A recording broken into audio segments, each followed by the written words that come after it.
Hi there, I'm Jen, this is Remembered Reads, and this is a stand-in for my mid-August wrap-up. It's actually early August, but I'm going to be traveling in the middle of the month, so I thought I would do this now.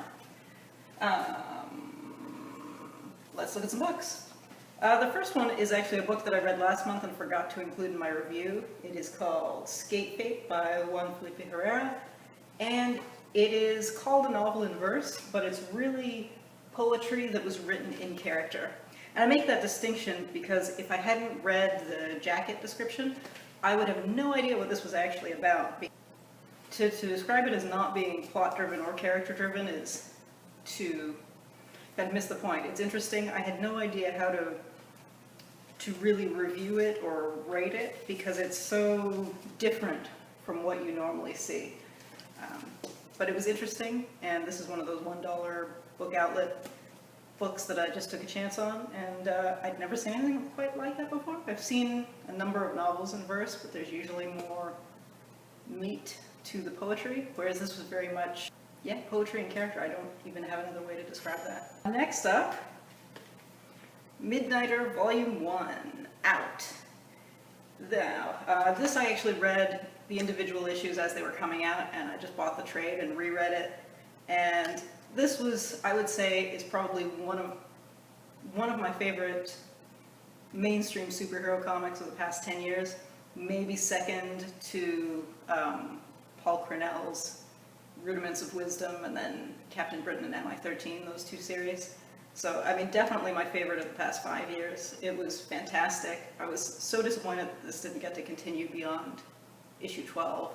I know the sales weren't great, and I really don't understand why, because I feel like this book had the perfect balance of the kind of action plus sort of the soap opera-y drama plus the kind of plus crossovers that an ongoing superhero book should have. And it made the most of having a character reset. I remember when the character was introduced during Warren Ellis's Stormwatch run back in Wildstorm days. So, I mean, I'm used to seeing him as the Wildstorm character who is older, who has, a husband and a teenage daughter, and he's younger in this, he doesn't have the family, he's just broken up with Apollo. So going into it, I was not sure how I was going to react to this version of the character, but I really liked what Steve Orlando was doing with it, and the ideas that he got to play with because the character is so much younger than he was in the old incarnation. And while I'm not a huge fan of all those reboots that, have been happening with DC recently, I felt like this was the way to go if you're going to reinvent the character, at least do something different with it. And this was great. I really don't understand why this wasn't more popular, because I mean, in part, I guess, just because people hadn't heard about it, because I had a conversation with a friend of mine, and she was complaining about how in the DC reboots, no one did anything interesting with the characters, they hung on to things, and I said, no, in Midnighter, they did different things with the character. And she was like, I don't know anything about the character. And I thought, well, it's too bad you didn't find out about it. And I had an old coworker who I was talking to as well, and he had a different complaint. He was saying, where are the queer characters written by queer authors? I said, well, Bombshells, but also, did you read Midnighter? And he said, no, I don't know who Midnighter is. So again, I had to say, why don't you know about this book? Because, it seems like there should be an audience for this, and people hadn't heard of it. It blows my mind, but it's worth picking up. There's going to be a second trade that's coming out in October of the rest of the run, and I think there's going to be a Apollo and Midnighter miniseries coming up in the fall as well. So I'm looking forward to that. This is great. I don't know why more people didn't buy this. Next up is The Wonders by Paddy O'Reilly, which is described as a modern-day fable that challenges our ideas about celebrity, disability, the value of human life, and our kinship with the animal kingdom. Unfortunately, as it turns out, it does touch on all of those ideas, but it doesn't go into any depth with any of them. The central character is an Australian guy who has had a heart transplant, and his body's rejecting it, so he goes for an experimental medical procedure and ends up with a sort of steampunk-style hole in his chest visible mechanical heart. So there is sort of a almost magical realism element to it, in that all of the medical stuff is not intended to be realistic. So there is that. The two other characters who end up in what is basically a modern day freak show with him are an Irish woman who had Huntington's disease and used an experimental cure that gave her sheep's wool. And the third one is an artist who by choice had wings surgically implanted in him, and an American woman who is the child of a circus presenter decides to turn them into celebrities. And adventures ensue. Unfortunately, it doesn't actually have a lot to say about the nature of celebrity. It sort of it has a storyline of, oh, here's someone in danger, and mostly centered on the female character. And, you know, things happen. There is drama, there is plot, but it's not dealt with in any kind of deep way, so it didn't really have anything new to say about the nature of celebrity. The other issues that it's trying to deal with, the kind of being stared at, the disability comparison, and at one point they have you know, protesters who are touching on that, could have been an interesting comment, both in two ways. One, because you have the two characters who went through what they went through for medical reasons, and the one who did it by choice.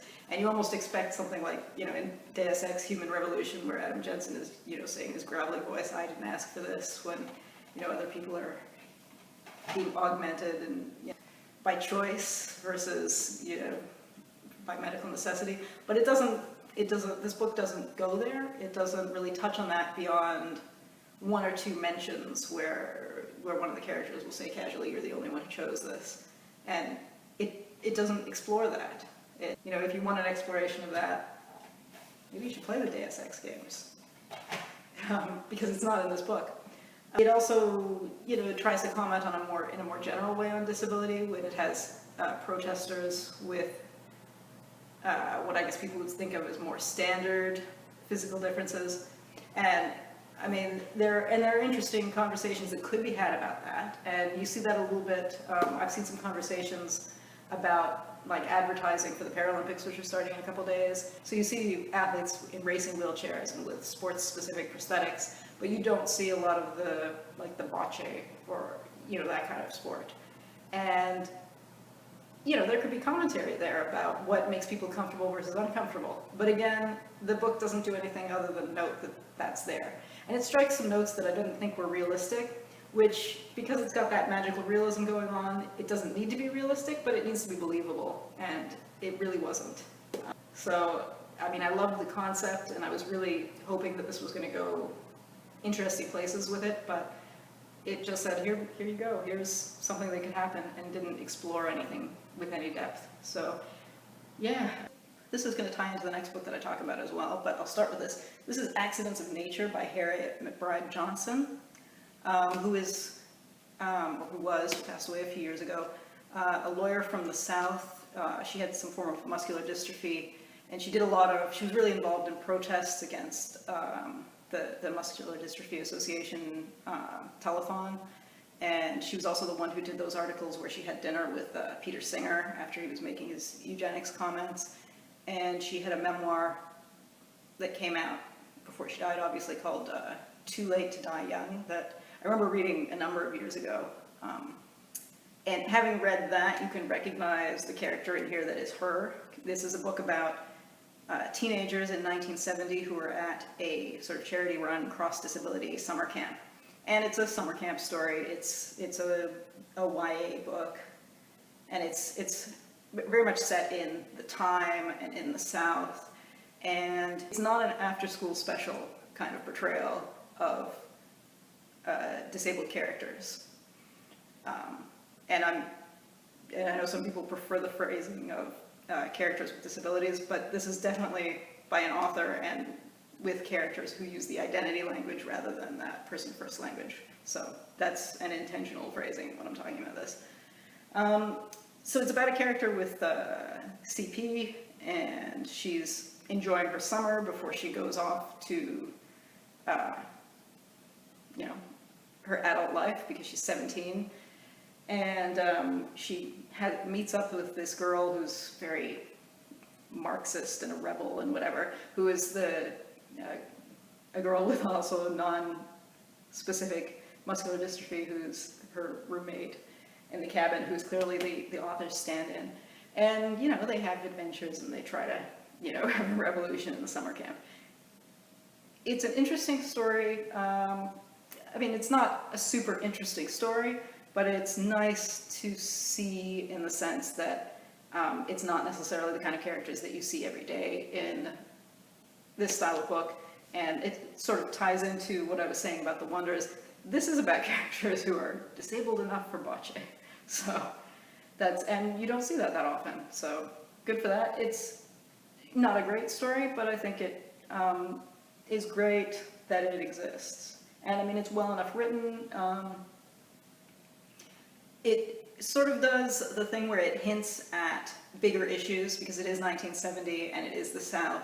And there are hints at maybe there are racial tensions or not, but it doesn't go anywhere with that. So if you're looking for that kind of bigger picture, it's not really there. There's also a point, and because both of the main characters in this are people from fairly well-off families, and that's why they have a lot more freedom than a lot of the other people who are at the camp.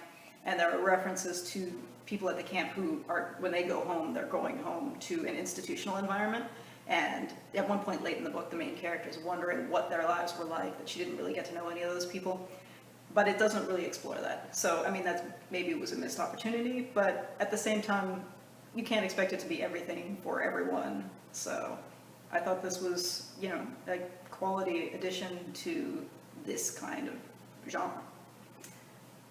But tying into that, this book, Good Kings, Bad Kings by Susan Nussbaum, does sort of answer the question of what's happening with people in institutional environments. The book covers a certain period of time in an institution in Illinois that is sort of a cross-disability environment for teenagers. There are a series of narrators, I believe 7, some of whom are the patients or the inmates, if you want to use that language, some of whom are the employees, one of whom is a person who recruits for the company that runs the institutions for the state. And you could look at this as being kind of a, maybe not searing, but a pretty significant condemnation of institutional systems. The author is someone who's been active in the movement to eliminate or at least minimize institutional environments. So, and there's definitely a character in her that is her mouthpiece, and that has her disability again. And I imagine positive, and that seems to have been a theme throughout this whole month so far, although that wasn't intentional. But anyway, yeah, this was good. This was worth reading. It is depressing. A lot of the, I mean, because there are characters in here who are being, you know, basically neglected to death. There are characters in here who are being sexually harassed by the aides in this facility, and it's very open and honest about that. It's not covered up, it's not hinted at, it's there, it's in your face. So I know some people probably wouldn't be comfortable reading that, but I think it's something that deserves to be exposed, and a lot of the stories in here, even the language that's used, is really clearly based on actual incidents, if you've read about that. And you know, it's sad, but there are elements of hope as well. And it does sort of dive into the side issues of poverty and class and education and ethnicity to a certain point. So yeah, I mean, it was a good read. Depressing in a lot of ways, but certainly worth reading. And so I'll end on something different. I haven't finished this book, but I wanted to talk about it because I'm enjoying it so thoroughly. This is London Falling by Paul Cornell. And this is, if you've ever watched Prime Suspect or Luther or one of those kind of TV series that's sort of a gritty crime drama set in London, if you ever watched that and thought there should be more magic in this, this is for you. It's basically an urban fantasy, and it's about cops in London, and they're chasing the West Ham witch. I need to have my West Ham duck with me because that should be embarrassing. Pretend I didn't say that. This is great fun. When you start it, you don't get any of the urban fantasy elements at first, so it opens like it's this gritty crime drama, and then suddenly we introduce the magical elements. And as I said, I'm not finished it, but I'm really enjoying it. And I have mostly liked Paul Cornell. I've never read a novel of his. He wrote some of the Doctor Who audio adventures that I've listened to, and he wrote that superhero comic series that I mentioned as being one of my favorites, the Pete Wisdom and then Captain Britain and MI-13 series over at Marvel, which I loved. I didn't like his Stormwatch, which ties into Midnighter as well, but that was kind of disappointing. But other than that, I've liked a lot of his writing, so I was interested to see how this was going to turn out, and so far I'm really happy with it. As I said, I haven't finished it, so I'll have to see if it stays as strong, but really entertaining stuff. So yeah, definitely 2 thumbs up for this so far. I'm going to be traveling for a bit, so I don't know how many videos I'm going to be making in the next couple of weeks. So have a good couple of weeks, everybody, and hope you're reading interesting stuff too. Ciao!